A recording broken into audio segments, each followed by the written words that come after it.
is calling me out right now. I know you're able, and my God, come through again. You can do all things. You can do all things but fail. 'Cause you never lost the battle. No, you never lost the battle. And I know you never will.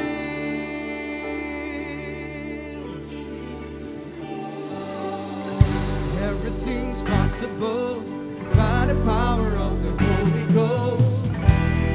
Doing is flowing right now, breaking my heart of stone, taking over like it's Jericho.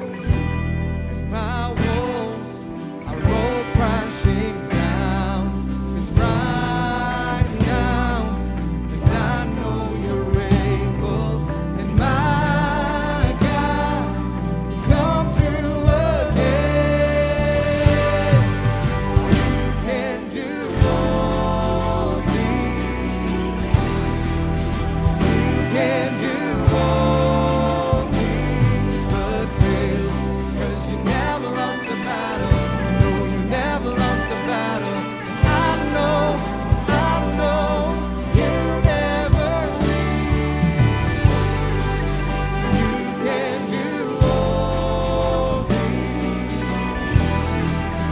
You can do all things but fail. 'Cause you never lost the battle. No, you never lost the battle.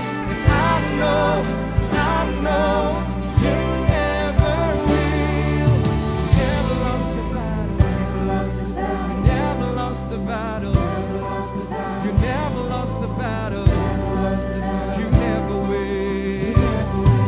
You never lost the battle. You never lost the battle. You never lost the battle.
Welcome back to Campus Connection. Senang kembali berjumpa dengan teman-teman semua secara online dimanapun kamu berada. Beberapa minggu sudah kita jalani nih di tahun 2024. Saya berharap kita dapat terus memaksimalkan hidup kita yang hanya satu kali ini. Memaksimalkan hidup sehingga pada ujungnya nanti tidak ada penyesalan karena kita sudah menjalani kehidupan ini dengan maksimal. Hari ini kita mau sama-sama belajar kembali dari firman Tuhan, bagaimana hidup yang intim dengan Tuhan membuahkan satu produktivitas yang membuat kehidupan kita menjadi maksimal. Sebelum kita berlanjut lebih jauh, mari sama-sama kita siapkan hati kita terlebih dahulu dengan kita berdoa. Sama-sama kita berdoa. Kami mengucap syukur Tuhan untuk waktu ini. Kalau sebentar kami akan mendengarkan firman Tuhan. Tuhan berbicaralah kepada setiap kami. Kami buka hati kami buka pemikiran kami. Biar kami dapat mengerti apa yang mau Engkau sampaikan kepada kami hari ini. Kami menyerahkan waktu ke depan ke dalam tangan-Mu. Di dalam nama Tuhan Yesus kami berdoa. Amin. Teman-teman, pernahkah kamu merasa melakukan banyak hal dalam satu hari? Rasanya kamu baru ngerjain sesuatu ini sebentar tapi tahu-tahu hari itu udah malam. Seolah-olah 24 jam itu gak cukup buat kamu dan masih banyak hal-hal atau kerjaan yang harus kamu selesaikan. Atau pernahkah kamu sibuk dalam hari-hari kamu dengan setiap hal yang kamu kerjakan, tapi pada akhirnya kamu mendapati kok kayak gak ada hasilnya ya. Or even kamu ngerasa capek banget secara tenaga maupun secara emosi. Henry David Thoreau, seorang filsuf asal Amerika mengemukakan satu quotes yang bilang seperti ini. It's not enough to be busy, so are the ends. The question is, what are we busy about? Ternyata teman-teman, sibuk bukan berarti produktif nih. Untuk menyamakan persepsi kita dulu, kata produktivitas seringkali didefinisikan sebagai kemampuan untuk menghasilkan sesuatu yang berdampak positif bagi diri kita maupun bagi orang lain. Nah, realita tentang sibuk bukan berarti produktif ini juga yang diperingatkan oleh Tuhan Yesus kepada para muridnya dan termasuk juga kepada setiap kita. Yuk sama-sama kita lihat ke dalam Alkitab kita, Yohanes pasal yang ke-15 ayat yang ke-5 sampai yang ke-8. Dikatakan seperti ini, akulah pokok anggur dan kamulah carang-carangnya. Siapa yang tinggal di dalam aku dan aku di dalam dia, ia berbuah banyak. Sebab di luar aku kamu tidak dapat berbuat apa-apa. Siapa yang tidak tinggal di dalam aku, ia dibuang keluar seperti ranting dan menjadi kering. Kemudian dikumpulkan orang dan dicampakkan ke dalam api lalu dibakar. Jikalau kamu tinggal di dalam aku dan firmanku tinggal di dalam kamu, mintalah apa yang kamu kehendaki, maka akan diberikan kepadamu.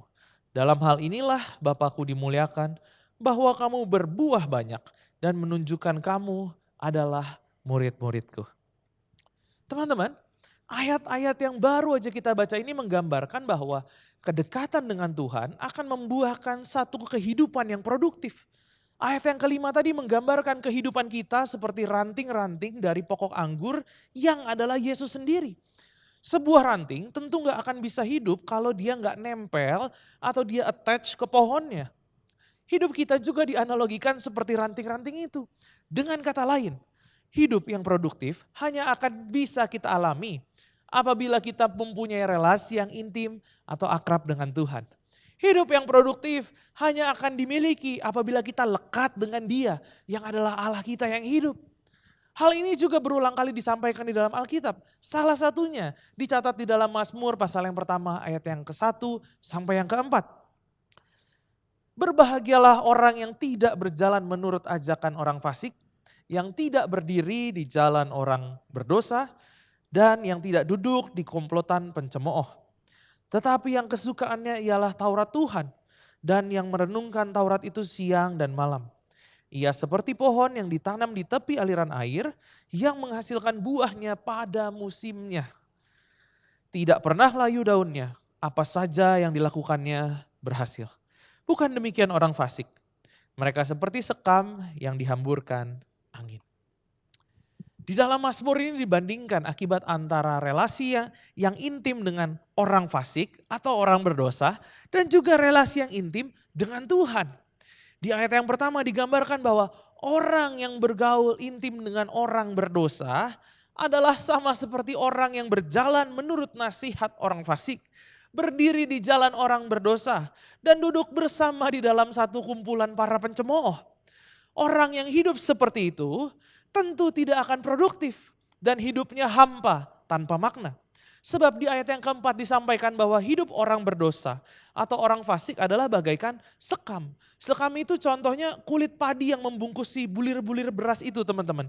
Tipis, ringan. Dikatakan sekam yang ringan itu hilang dihamburkan oleh tiupan angin. Sedangkan di ayat yang ketiga, orang yang intim dengan Tuhan digambarkan seperti pohon yang ditanam di tepi aliran air. Hidupnya di ayat yang pertama tadi disebut sebagai orang yang berbahagia. Itulah kehidupan yang produktif. Itulah kehidupan yang seharusnya bisa dialami oleh setiap kita. Dengan catatan kita melekat kepada Dia. Gimana untuk melekat dan punya hubungan yang intim dengan Tuhan? Mazmur pasal yang pertama ayat yang kedua tadi menuliskan, tetapi yang kesukaannya ialah Taurat Tuhan dan yang merenungkan Taurat itu siang dan malam.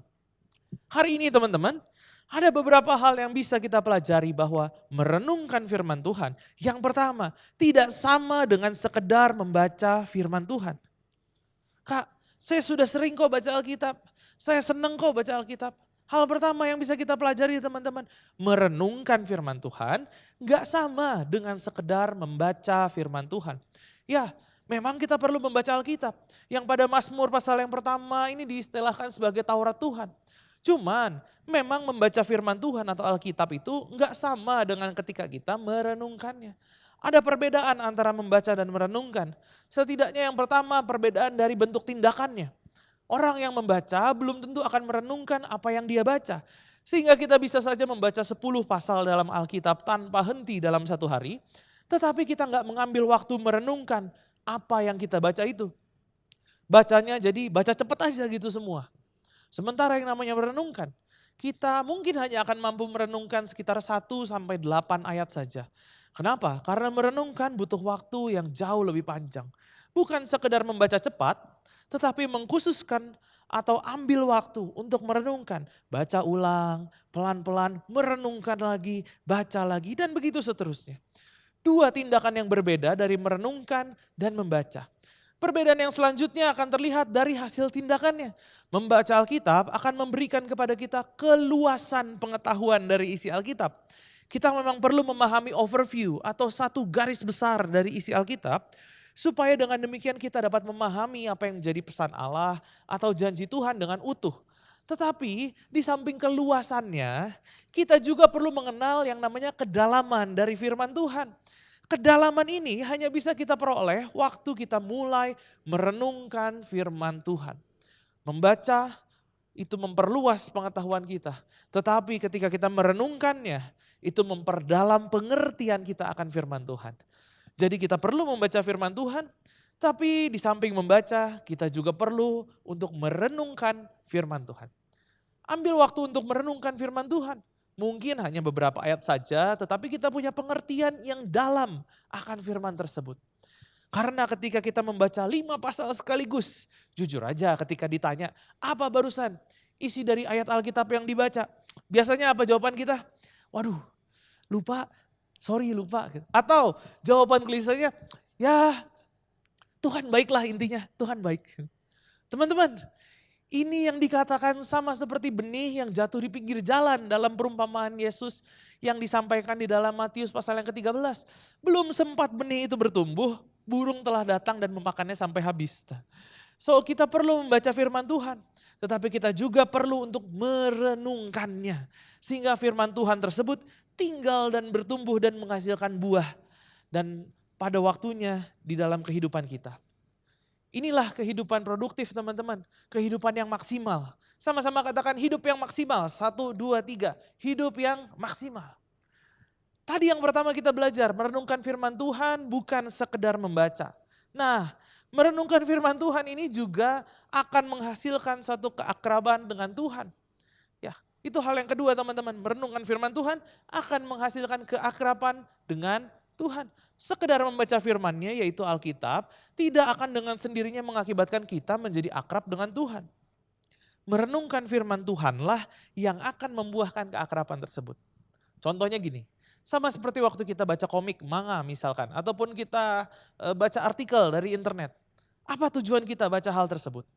Tujuan kita membacanya adalah untuk mendapatkan informasi ataupun hiburan yang bisa membuat kita agak refresh sedikit gitu.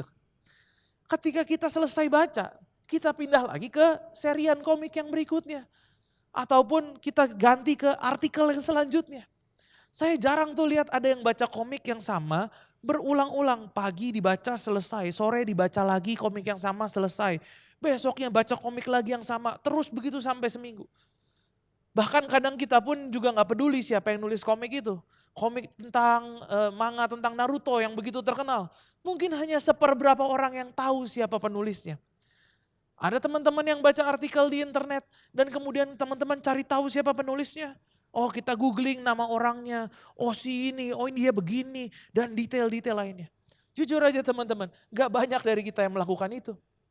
Rata-rata yang penting bagi orang adalah dia mendapatkan informasi dari artikelnya ataupun dari komik tersebut, mendapatkan hiburan, mendapatkan satu refreshing dari sana gitu.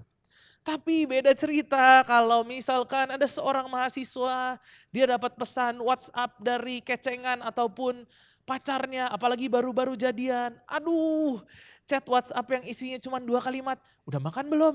Jangan telat makan ya. Berulang-ulang dibaca, berulang-ulang lagi dilihat. Kita coba mengerti kata demi kata yang ada. Sudah makan belum? Jangan telat makan ya. Wah, berarti dia perhatian sama saya. Wah, berarti dia mau saya sehat nih. Sudah makan belum? Jangan telat makan ya.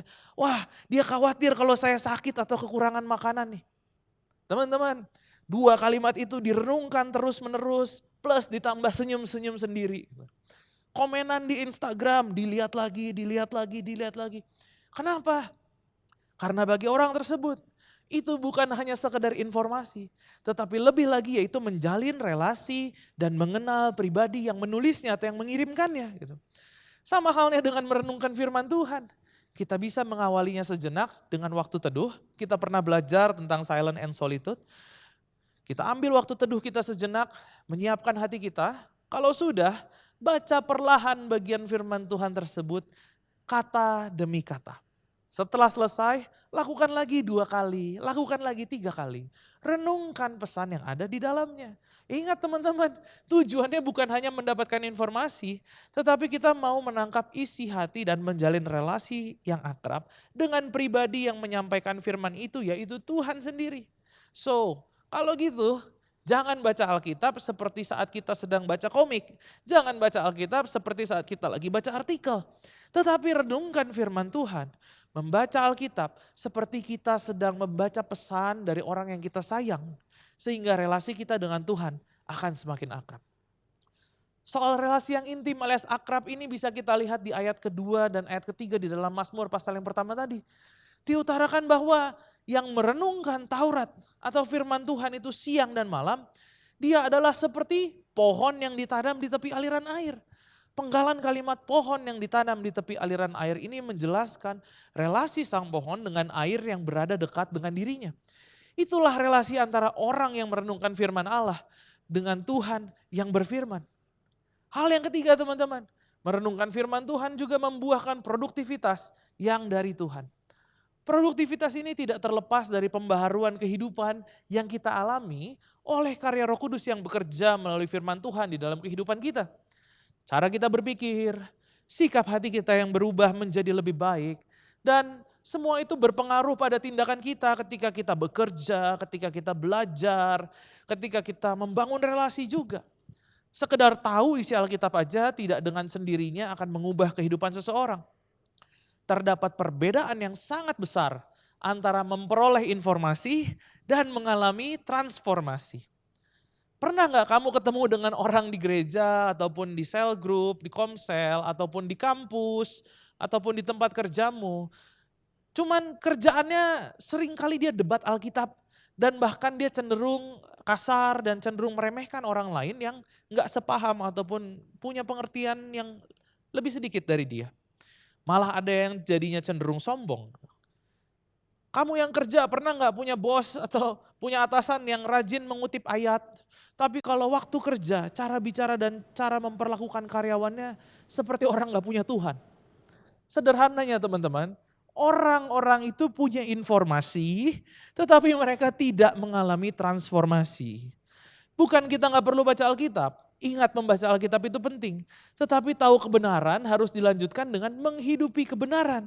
Disinilah pentingnya peranan dari merenungkan firman Tuhan. Mengubah yang tadinya informasi menjadi transformasi kehidupan.